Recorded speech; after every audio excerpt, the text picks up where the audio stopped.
निर्गमन अध्याय 30। निर्गमन अध्याय 30। फिर धूप जलाने के लिए बाबुल की लकड़ी की वेदी बनाना। उसकी लंबाई 1 हाथ और चौड़ाई 1 हाथ की हो, वह चौकोर हो, और उसकी ऊंचाई 2 हाथ की हो, और उसके सिंग उसी टुकड़े से बनाए जाए, और वेदी के ऊपर वाले पल्ले और चारों ओर की अलंगों और सिंगों को चोखे सोने से मढ़ना, और इसकी चारों ओर सोने की एक बाड़ बनाना, और इसकी बाड़ के नीचे इसके दोनों पल्ले पर सोने के 2-2 कड़े बनाकर इसके दोनों ओर लगाना। वे इसके उठाने के डंडों के खानों का काम देंगे, और डंडों को बबूल की लकड़ी के बनाकर उनको सोने से मढ़ना, और तू उसको उस पर्दे के आगे रखना जो साक्षी पत्र के संदूक के सामने है, अर्थात प्रायश्चित वाले ढकने के आगे जो साक्षी पत्र के ऊपर है, वही मैं तुझसे मिला करूंगा। और उसी वेदी पर हारून सुगंधित धूप जलाया करे। प्रतिदिन भोर को जब दीपक को ठीक करे तब वह धूप को जलाए।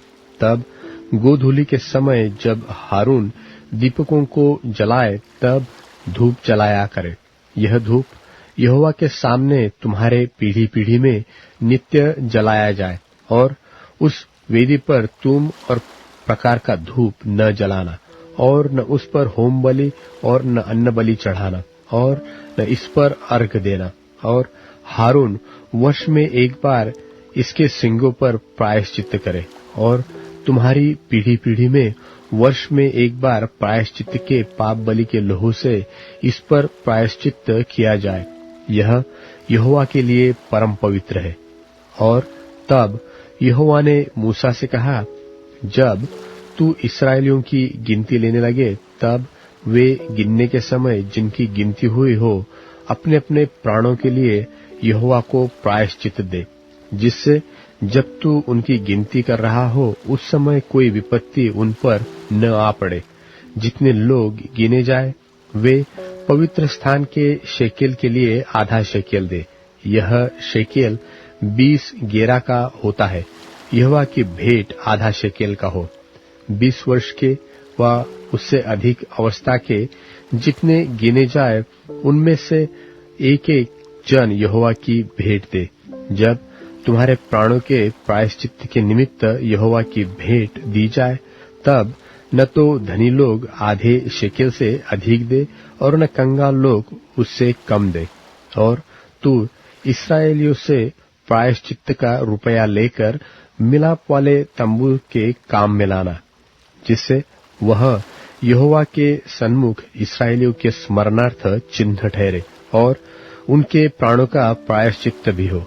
और यहोवा ने मूसा से कहा, धोने के लिए पीतल की एक हौदी और उसका पाया पीतल का बनाना, और उसे मिलाप वाले तंबू और वेदी के बीच में रखकर उसमें जल भर देना, और उसमें हारून और उसके पुत्र अपने अपने हाथ पांव धोया करें। जब जब वे मिलाप वाले तंबू में प्रवेश करें तब तब वे हाथ पांव जल से धोए, नहीं तो मर जाएंगे। और जब जब वे वेदी के पास सेवा टहल करने अर्थात यहोवा के लिए हव्य जलाने को आए तब तब वे हाथ पांव धोए, न हो कि मर जाए। यह हारून और उसके पीढ़ी पीढ़ी के वंश के लिए सदा की विधि ठहरे। फिर यहोवा ने मूसा से कहा, तू मुख्य मुख्य सुगंध द्रव्य अर्थात पवित्र स्थान के शेकेल के अनुसार 500 शेकेल अपने आप निकला हुआ गंधरस और उसका आधा अर्थात 250 शेकेल सुगंधित दालचीनी और 250 शेकेल सुगंधित अगर और 500 शेकेल तज और 1 हिन जलपाई का तेल लेकर उनसे अभिषेक का पवित्र तेल अर्थात गंधी की रीति से तैयार किया हुआ सुगंधित तेल बनाना। यह अभिषेक का पवित्र तेल ठहरे। और उससे मिलाप वाले तंबू का और साक्षी पत्र के संदूक का और सारे सामान समेत मेज का और सामान समेत दिवट का और धूप वेदी का और सारे सामान समेत होम वेदी का और पाए समेत हौदी का अभिषेक करना। और उनको पवित्र करना, जिससे वे परम पवित्र ठहरे, और जो कुछ उनसे छू जाएगा वह पवित्र हो जाएगा। फिर हारून का उसके पुत्रों के साथ अभिषेक करना और इस प्रकार उन्हें मेरे लिए याजक का काम करने के लिए पवित्र करना, और इस्राएलियों को मेरी यह आज्ञा सुनाना कि वह तेल तुम्हारी पीढ़ी पीढ़ी में मेरे लिए पवित्र अभिषेक का तेल होगा। वह किसी मनुष्य की देह पर न डाला जाए, और मिलावट में उसके सामान और कुछ न बनाना। वह तो पवित्र होगा, वह तुम्हारे लिए पवित्र होगा। जो कोई उसके समान कुछ बनाए व जो कोई उसमें से कुछ पराये कुलवाले पर लगाए, वह अपने लोगों में से नाश किया जाए। फिर यहोवा ने मूसा से कहा, बोल, नखी और कुरुंद से सुगंध द्रव्य निर्मल लोबान समेत ले आना। ये सब एक तौल के हो, और उनका धूप अर्थात लोन मिलाकर गंधी की रीति के अनुसार चोखा और पवित्र सुगंध द्रव्य बनवाना। फिर उसमें से कुछ पीसकर बुकनी कर डालना। तब उसमें से कुछ मिलाप वाले तंबू में साक्षी पत्र के आगे, जहां पर मैं तुझसे मिला करूंगा, वहां रखना। वह तुम्हारे लिए परम पवित्र होगा।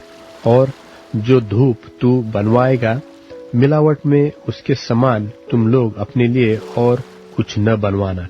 वह तुम्हारे आगे यहोवा के लिए पवित्र होगा।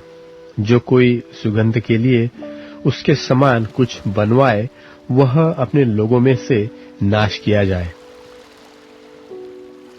परमेश्वर इस वचन के पढ़े और सुने जाने के द्वारा आप सभी को आशीष दे।